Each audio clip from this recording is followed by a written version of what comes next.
Welcome back to another video on level design.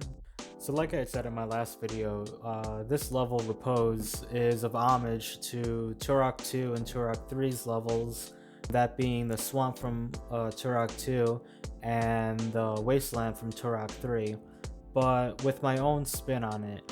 I very much liked the angular design, the enemy patterns, as well as the whole atmospheric feel of it, really using the skyboxes and the textures to its advantage. And I saw that with Quake, they had very similar textures, and I felt like I could emulate that better, but in my own way. And how I decided to go about that was to give the levels of verticality to it, which was these elongated ramps with irregular shapes and areas, as well as that odd mound you see at the beginning where there's just enemies around patrolling it. There's also these rooms that are embedded into the walls that have a different feel to it rather than if they were just rooms outcropped by themselves. The whole level is just interlocking. It's all technically open to one another, but each section is cordoned off to the most part with their own little walls. And I wanted to add areas that felt fun.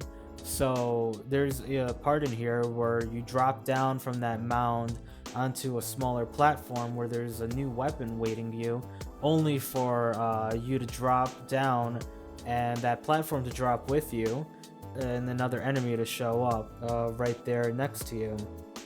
I wanted it to feel fun and to always have like that bit of danger for your exploration, but not enough to where it would dissuade you from exploring.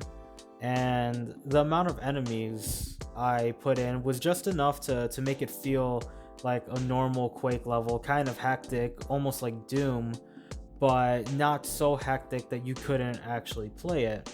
I wanted every area to have its own little feel to it, despite having the overall aesthetic being the same, but to also have its own kind of like narrative. While the textures aren't quite loaded into this level, there's a little platform area where you saw the Death Knight and the dog running around, and that's going to be a little sacrificial area. There's also like a mini bunker right across from that, which has enemies set on the ambush function, which would start shooting at you if you got too close and you weren't noticing that. I wanted that there just to give a bit of surprise to the player, so that way it didn't feel like they were just running around and shooting enemies. I wanted them to constantly be on their toes, but also to still be able to explore.